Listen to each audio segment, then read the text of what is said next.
Wire Cat sitting in the rocking chair with you. Welcome, another one, and another one it shall be.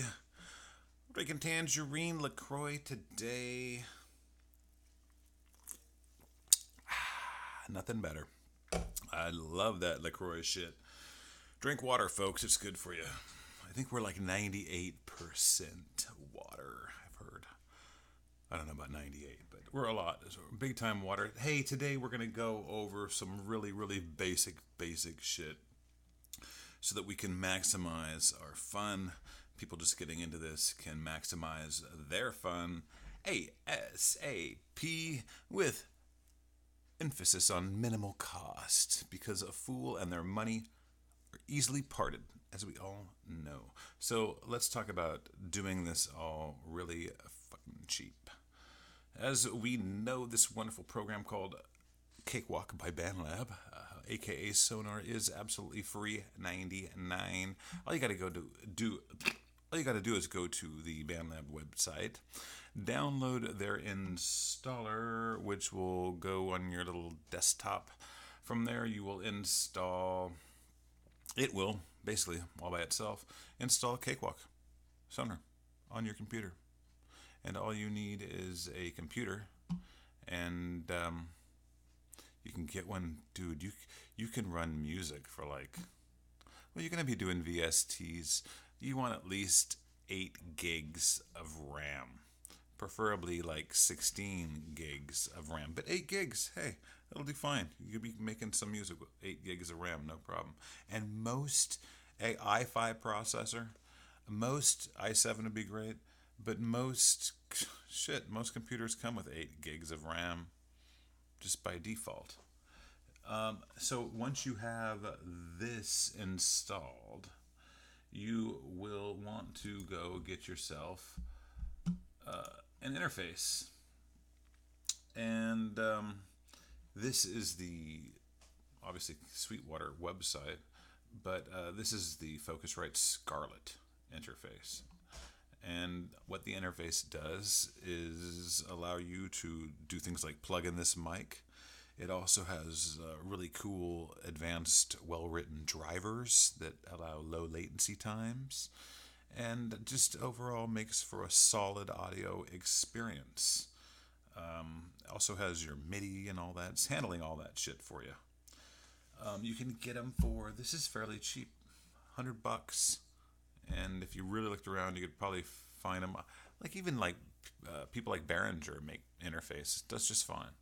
And you could probably get it for way cheaper, like $59, $60 even. I've seen them really cheap. So after that, you're going to want some sort of keyboard or a controller. This is what I use. It's the Roland A800. I've always used Roland products as far as keyboard, so I really like the feel of the keypad. And because Roland used to be pretty tight with Cakewalk Sonar, at the time when this was made, it's very, very tightly integrated with Sonar. So that's a cool plus. And not to mention, it's just really well thought out. These knobs are really beefy. You can control. Oddly, I never use the play functions much, but I'm going to start. I've got to train myself. But it has everything you need, and a lot of stuff you'll probably never use. But I just really enjoy the key bed, and I really love the way the pitch bend and modulation is all set up. And this little array down below for quick moving around octaves and things to transpose. Anyways, from there, you'll want to get some instruments. And ironically, today we have a release date for Sample Take 4, which is coming up really quick, February 21st. And can't wait to check that out. So IK Media is a great place to start. Native Instruments is a great place to start.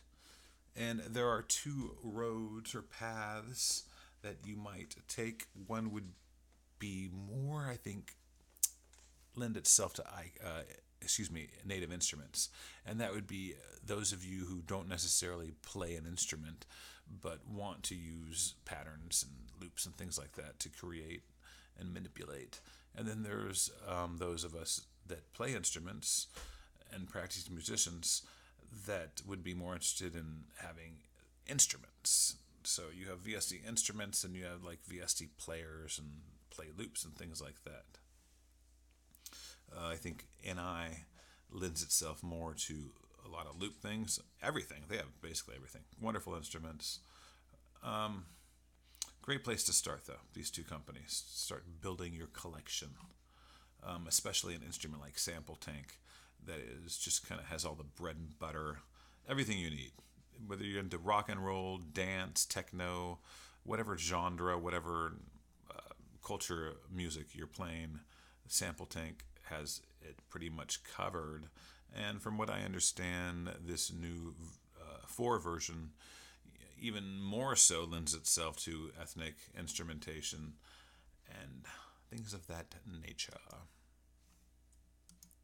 So, let's assume that you have your interface plugged in, which is a piece of fucking cake. So if you're worried about what you're going to do when you get your interface, it is just really easy. Most of them are just plug and play. If I don't think you'll even, drivers. I don't remember if there were drivers with the Scarlett or not. I don't think there were. If anything, it took me right to the website and did it itself. It was just flawlessly easy. So you'll get it installed. You will boot it up. And you're going to pick a new project. Now, this is the way to have maximum fun in minimum time. Let's just pick a basic project. And then it's going to give you 2 channels right here. Now, if you have a mic hooked up and you just want to start yelling into it, you can do that. Basically, plug a mic into your little Scarlett, turn up the line level, hit record, and just basically start recording. And that little line is showing you that your track is live and it's able to record. And you'll have a recording right there. If you wanted to add effects, you can just right-click in this little effects box. See, the box has effects right there. Makes it so easy. Add an audio effect. And there's all your effects right there. Most of these all come with Sonar. So if you wanted, any kind of reverb, delays, things like that, equalizers, it's just loaded. You really don't need to spend any money in that department. So let's see, assuming you already have a computer, let's see, you spend $100 on an interface. The Sonar was free, so we're at $100. Let's say you got a Behringer interface. We spent $69. We got it on sale, so $70. And then we spend $300 on some nice sounds. We get kind of the mid-level of Sample Tank. Just see how we like it, get our feet wet. So we've spent under $500, about $300, $400. And we are well on our way, or you are well on your way to making really great sounding music. So let's just get going here. Let's say we want to use Sample Tank. You just installed it, and this is what you see. So all you're seeing here is basically the one audio track you see here, and then the MIDI track right here. So what we're going to do is just, and then you have a master, which is your master out. This is the master volume, kind of like the master volume on your stereo. If I went like this, there is no sound coming out of Sonar at all. Go like this, all the sounds coming out. Go like this, there's no sound coming out of track 1 at all. Go like this, track 1 has sound. But what I'm going to do right now is just right click and delete this track. I'm going to right click and delete this MIDI track. Remember, a MIDI track, before I delete this, is just like a player piano. All it's doing is just recording information, note information that you played, how hard you hit the note, how long the note lasted, that kind of information. And audio track is recording audio, actual physical audio. So once it is recorded, it's pretty much locked in as far as tempo and how you can manipulate it, notes and things like that, because you just recorded, just like taking a picture, you recorded audio. MIDI, like a player piano, everything is completely editable, everything is adjustable. So in this process that we're going to do here, we're going to record everything in MIDI, and then we're going to convert it to audio. And that is the whole premise, and that is the whole workflow of using a VST. So let's go ahead and get rid of this last MIDI track. And we're going to go over here, and you would see IK Media. Let me, I just remembered you can't see anything right there. So you're going to go over here. Make this so you can see it. And if you don't see IK Media, here's your instruments. Here's your MIDI effects. And so this little keyboard here, instruments, that's where you would see your new plugin you just bought. If you don't see it, you're going to want to go up here to plugins, pull down, and you're going to want to scan VST folders. Just hit that. Little pop-up's going to come up, and it's going to start scanning all your VSTs. And you will literally see it pop up right here. So assuming it's there, let's go down and you will see your sample tank sitting there, whatever version you bought.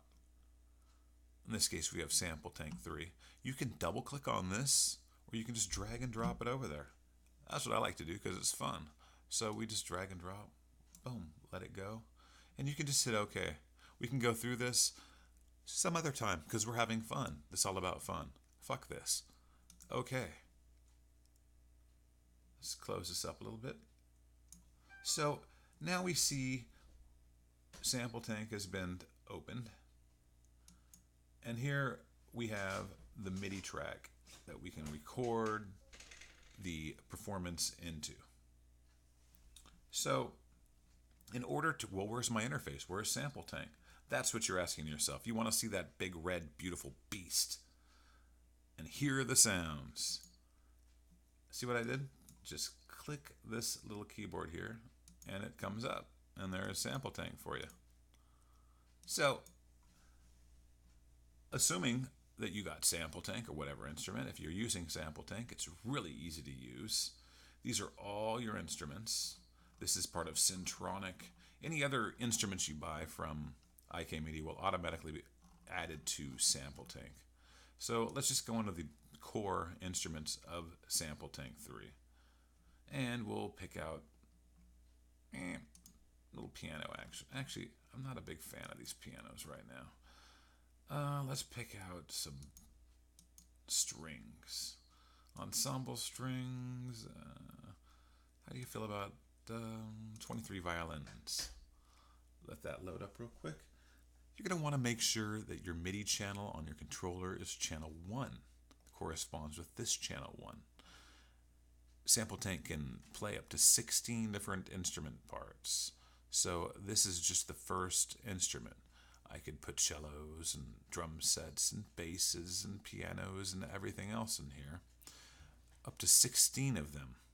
And each one would be designated to one of 16 MIDI channels on your keyboard. So if you wanted to go play your bass, you would go to where you channel your bass is on. Bass is on 4. You got to switch over on your keyboard to 4 before you start playing bass. Switch to 7 before you can start playing your cello.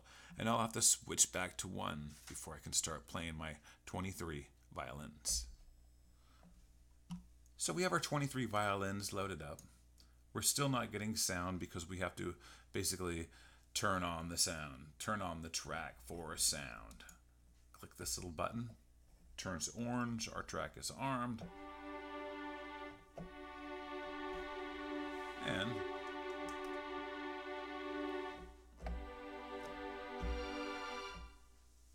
there is is our 23 violins, which I'm currently not hearing in stereo. There we go. So if you want to add another instrument, we can easily do that. We're just going to, now there's ways to add tracks. You can add a track up here, or you can just right click. I always just right click, add MIDI track, and we can, when we don't know what instrument we're going to use yet, so we'll just come down here real quick, and we're just going to look for a sample tank, ba-boom, and we will arm this one, and say we're going to use a cello now. Just go ahead and make this cello. I'll come down to 2. Let's go find our cellos, Mr. Cellos. And here we have a nice cello 2s. Load those up. You're going to go to your keyboard now. Make sure your keyboard, little knob on the end there, is on MIDI channel 2. And we should have a nice cello.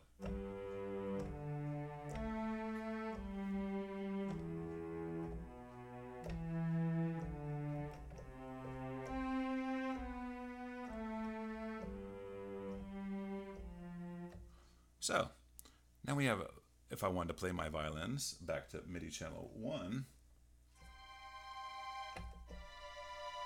and cello on MIDI channel 2.